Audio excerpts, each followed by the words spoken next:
ci jaam raxas ko saafaraan naan ko yàlla dana dindi xolam bu wow su fekkee dafa bëgg xolam nooy dindi nangu ay waat xol ba dana nooy danañ ko tuddee saaroo xam ne dafay faj xaajo léegi yonent loolu lañ fekk mu ne xaajo bi ñu jàng yaasin jooja xaajo dana faju yaasin moom xaajo dana lu wér de yonent sallallahu alayhi wa sallam nga na jàng leen yaasin ci seen ñëw ndax nii bi jàng ci moom yaasin yàlla dana xoolal ci moom bu wér de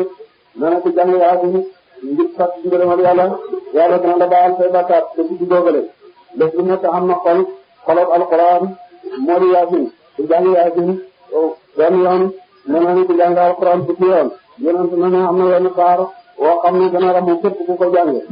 saaro moo di kan moo di wan moo di yaasin de mu ne yaa ngi baaxal ku ko jàng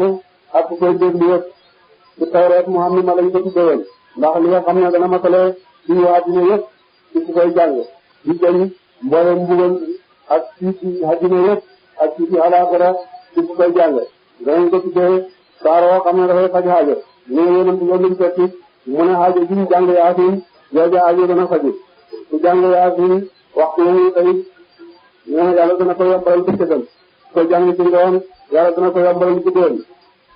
ku jàng ci bind yaasin ci jaam raxas ko saafaraan naan ko